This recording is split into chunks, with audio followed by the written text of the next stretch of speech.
Start with a basic introduction to chess to make it easier for you to understand the rest, or to simply refresh your memory.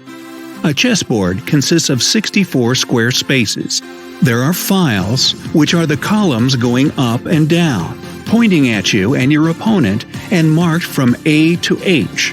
And then there are ranks, the horizontal rows from 1 to 8. Each of the 64 spaces is identified by the combination of a letter of the file and a number of the rank. The player with the white pieces goes first. Each chess piece has a name and specific move capabilities. Don't forget to position the board correctly before playing. Each player should have a dark square in their lower left corner. Now, the first piece we're going to discuss is the rook. It's placed at the corners of the board, which are A1 and H1 for one player, and A8 and H8 for the other. The best thing about rooks is that they can move any number of vacant squares both vertically and horizontally. If your opponent's piece blocks either of your paths, move the rook to the occupied square, and there you go. Another player's piece will be long gone. But remember one important thing. Rooks can't jump over pieces. That's checkers. If one of your pieces is between your rook and your opponent's piece, this move is not going to work. Next, we'll take a closer look at the horse, or knight. Knights are placed on squares B1 and G1 for one player, and B8 and G8 for the other. Unlike rooks, knights can jump over other pieces, and they're actually the only piece that can do that. They move in an L-shaped pattern, 2 squares horizontally and 1 vertically, or 1 horizontally and 2 vertically. Keep in mind that knights can capture a piece only when they land on that piece's square.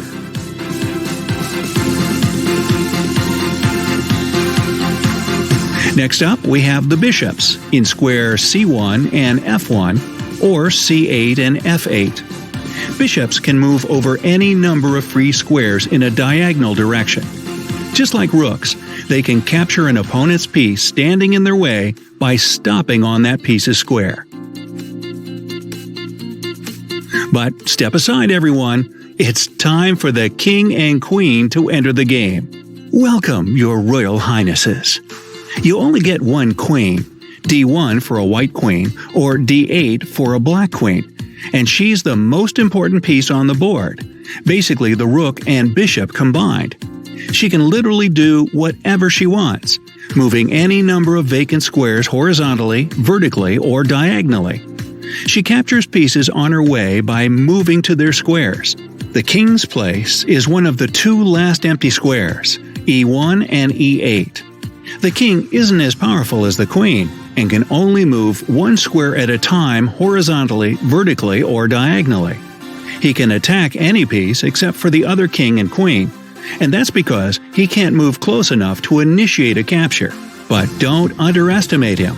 The king is unbelievably valuable. If you lose him, you lose the game. So try to protect him at all costs.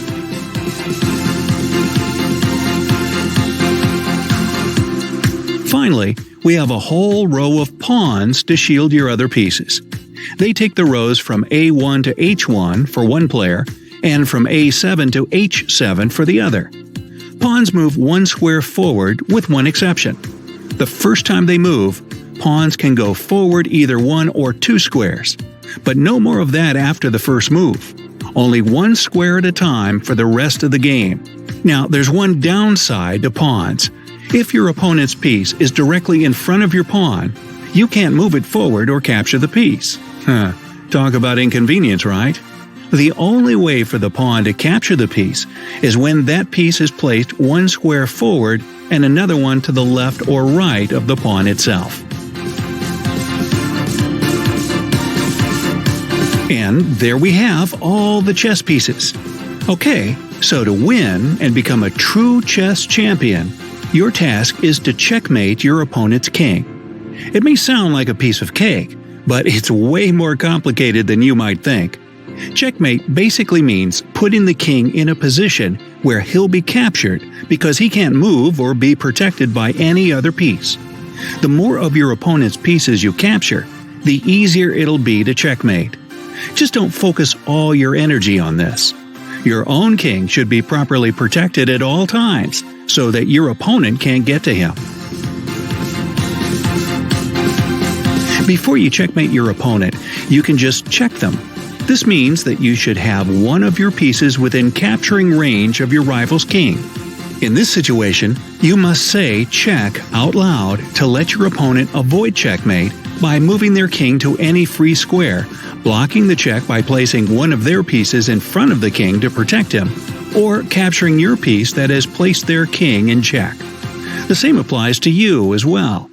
If you're in danger of a check, you have the same three options to escape it. To avoid a check yourself, think carefully before making any move that might expose your king to capture. Only one rule applies here. Do not move your king onto a square that your opponent's piece might move to on their next move. But enough with all the theory. Let's talk strategies. Even though the game ends with checkmate, each of the pieces has its own relative offensive strength value. For pawns, it's 1 point. A knight's value is 3 points, 3.5 points for a bishop, 5 points for a rook, and 9 points for a queen. This is really helpful when comparing the total points value of each player to see who has the current advantage. The most important thing to know is the strong points of any piece. Pawns, for example, are stronger when they're together in chains to protect one another. Try to keep them that way unless you see an amazing opportunity to break the chain and make a great strategic move. Knights are weak and useless if you keep them near the edge of the board. Knights can control up to 8 squares, but when you put them near the edge, this number gets cut in half. Use their abilities to your advantage instead of limiting them. Bishops are at their strongest when they're on or near long diagonals. They can control more squares. Rooks have the most power in open files. Try to position your rooks on files that don't contain any of your pawns. Rooks can also be quite helpful on the 7th rank for white and the 2nd rank for black, but only if your opponent's king is on the starting rank. But what about the queens? They are dripping with power on any square, right? Well, the center of the board is actually the best place for them strategically, but the worst in terms of all the danger they're exposed to. Successful chess players suggest keeping the queen one move away from the center and trying not to block her movement with any of your own pieces. For the kings, there's only one strict rule. Do anything you can to make sure that your opponent doesn't get to him. If you want to make your own rules on the chessboard and be the main force of the game, try to control the center of the board. Your opening can help you do that. A D or E pawn is a great way to start and open the center of the board. The best follow-ups after a couple of pawn moves are knights and bishops. To claim the center, use your pawns while attacking your opponent with all the other pieces. Your opponent will then have to stay on the side with the limited options to choose from. Change things up and use all of your pieces, except for the king, of course. If you leave something out, you waste that piece's potential and abilities. But don't just do something on the spur of the moment. Chess is a very strategic game, and you have to think several moves ahead and not just move pieces cluelessly. At the same time, you have to watch your opponent closely and try to foresee their strategy and plan. Way too many things to do at once, but you'll definitely love it. In addition, don't give up your pieces without a fight. Take your time and scan the board carefully to see all your options and possible moves. Don't rush, take it slow, and make sure you don't miss anything. Let's open this part with a pawn's en passant move. As you might have already guessed, it's French and stands for in passing. En passant is a special capture move that a pawn can make. If you're playing with white, your pawn must be on the 5th rank for it, and it's the 4th rank for black. For you to capture en passant, Your opponent's pawn must move 2 squares forward and land next to your pawn. This is the beginning of the game move, as this has to be a pawn that hasn't moved before, as pawns can only move 2 squares on their first move. So if that happens, you can move your pawn forward diagonally to the side where your opponent's pawn is and make the capture as you pass. But it has to be done immediately, or you lose your chance. There's one more pawn move called pawn promotion. No, he doesn't get a raise. If a pawn reaches the far side of the board, which is the 8th rank for white and the 1st rank for black, it must immediately be promoted to any other piece, except for the king. The best way to go is to promote your pawn to the queen, but one more rook, bishop, or knight won't hurt either. Finally, there's a very useful castling move to protect the king. It's used to get the king out of the middle of its rank where he's exposed to the most danger. To make the castling move your king 2 squares toward any rook, and then hop that rook over the king so it lands on the square next to the king.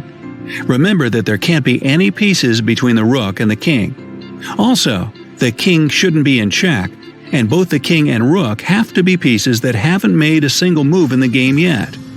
If all these rules apply, you can confidently go for the castling move.